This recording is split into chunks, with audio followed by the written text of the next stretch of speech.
స్వస్తిక్ multi speciality hospital Karimnagar లో చికిత్స ఏదైనా అత్యవసర వైద్య సేవలు వెంటనే 24 hours అందరికీ అందుబాటులో వైద్యం. Swastik multi speciality hospital Karimnagar.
Rashtriya Swayamsevak Sangh RSS శతాబ్ది ఉత్సవాల సందర్భంగా దేశమంతటా నిర్వహిస్తున్నటువంటి హిందూ సమ్మేళనాల ప్రకారంగానే మా కొత్త యాస్వాడ బస్తీ నుంచి హిందూ సమ్మేళనాన్ని, మహామేళని, మహావేదికని మేము ఇక్కడ ఈ రోజు నిర్వహించుకోవడం జరిగింది. ఇందులో చాలా మంది కార్యకర్తలు, అలాగే ప్రధానమైనటువంటి భూమికను పోషించినటువంటి అనేక మంది సోదరులు ఉన్నారు. ప్రత్యేకించి ఈ బస్తీలు ఏవైతే ఉన్నాయో కొత్త యాస్వాడ పక్కన ఉన్నటువంటి అన్ని బస్తీలు కూడా కలిసి ఈ కార్యక్రమాన్ని నిర్వహించడం జరిగింది. ఇందులో దాదాపుగా 3000 నుంచి 4000 పైచిలకు సదస్సులు వచ్చారు, ఉత్సాహంగా పాల్గొన్నారు. పిల్లల నృత్యాలతో, పాటలతో అలరించడం జరిగింది ఈ కార్యక్రమాన్ని.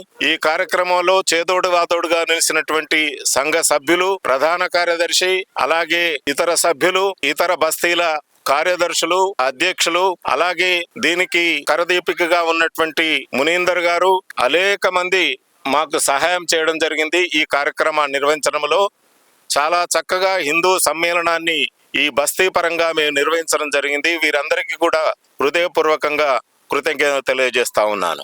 శ్రీ త్రిదండి దేవనాథ రామానుజ జీయర్ స్వామి గారు కూడా ఇక్కడ మాకు ప్రత్యేక అతిథులుగా, ప్రధాన వక్తలుగా వారు పాల్గొన్నారు. అలాగే సామల కిరణ్ గారు, అలాగే రమాదేవి గారు ప్రధానమైనటువంటి వక్తలుగా ఇక్కడ పాల్గొన్నారు.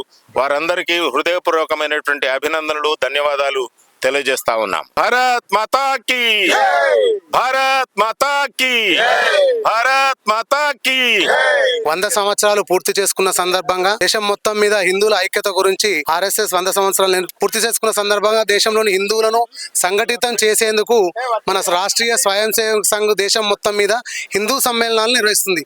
అలాగే దేశం మొత్తం మీద నిర్వహించే భాగంలో మన కరీంనగర్లో మొత్తం కరీంనగర్ మండలాన్ని మొత్తం 30 బస్తీలుగా విభజించింది. అందులో మన కరీంనగర్ బస్తీలో ఆదిత్యనగర్, హరిహర నగర్, కొత్త యాస్వాడ, శ్రీరామ్ నగర్ 1 to 8, అలాగే బుడిగ జంగాల కాలనీ, శాతవాహన హిల్స్, ఇవన్నిటిని కలుపుకొని కొత్త యాస్వాడ బస్తీగా చేసి వీరిలో హిందువులందరినీ సంఘటితం చేసినటువంటి ఈ హిందూ సమ్మేళనానికి వచ్చినటువంటి ప్రతి ఒక్కరికి పేరు పేరున ధన్యవాదాలు తెలియజేస్తున్నాను. మనందరం హిందువులం, గడప లోపలే కులం, గడప దాటితే హిందువులం అనే నినాదంతో రాష్ట్రీయ స్వయం సేవక్ సంఘ్ పిలుపునిచ్చింది. అలాగే మనందరం ప్రతి ఒక్కరం హిందువులం అందరం మన కులాన్ని గడప లోపలే ఉంచి మనందరం గడప దాటితే బంధువులం అని చెప్పి మనందరం బంధువులుగా ఉండాలని చెప్పి నేను మనస్ఫూర్తిగా కోరుచున్నాను. ఈ అవకాశం ఇచ్చిన పెద్దలందరికీ కృతజ్ఞతలు తెలియజేస్తున్నాను. ప్రతి వాడలోనూ నిర్వహిస్తున్నారు. కారణం ఇందాక చెప్పారు మనకి కిరణ్ గారు. 1925వ సంవత్సరం, అప్పుడు ఇంకా స్వతంత్ర సమరం సాగుతున్నటువంటి కాలం. బానిసలుగా ఈ జాతి పరుల పరిపాలనలో ఉన్నటువంటి కాలంలో సెప్టెంబర్ 27న మన ప్రాంతంలో నిజామాబాద్ జిల్లాలో కందుకూరు గ్రామంలో జన్మించినటువంటి మహానుభావులు డాక్టర్ కేశవరావు బలిరామ్ పంత్ హెడ్గేవార్.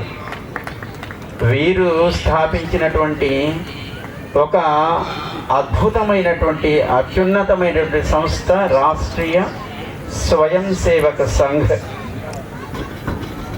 సమాజమంతా సంఘటితంగా ఉండాలి.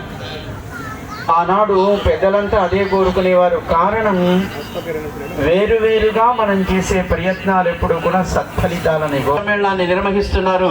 దాంట్లో పాల్గొనడం మాకు కూడా ఒక కర్తవ్యము, ఇది మా బాధ్యత అని అటు జయస్వామి వారు కావచ్చు, ఇతర స్వామీజీలు కావచ్చు, మాలాంటి సన్యాసులు కావచ్చు, జాతిని ముందుకు నడిపించేటువంటి కర్తవ్యం ఈ దేశంలో స్వామీజీలకే ప్రధానంగా ఉంటుంది అని చాటినటువంటి ఒక ఆదిశంకరాచార్య స్వామి వారు కావచ్చు, ఒక మధ్వాచార్య స్వామి వారు కావచ్చు, ఒక రామానుజుడు కావచ్చు, అది 1000 సంవత్సరాలకి పూర్వం లేదా 2000 సంవత్సరాలకి పూర్వం.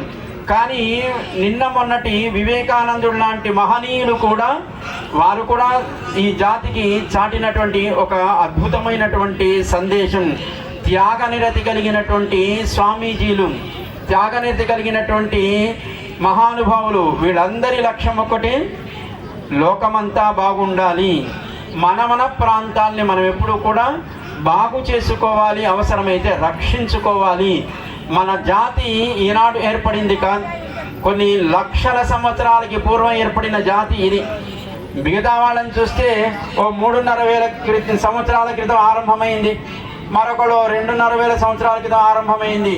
కానీ మనది ఆరంభం ఇందాక చెప్పారు, ఆది లేనటువంటిది. ఎప్పుడు ఆరంభమైందో కూడా చెప్పడానికి చరిత్ర పుటలు సరిపోనటువంటి జాతి భారత జాతి, ఈ సనాతన వైదిక ధర్మాన్ని ఆచరించే జాతి.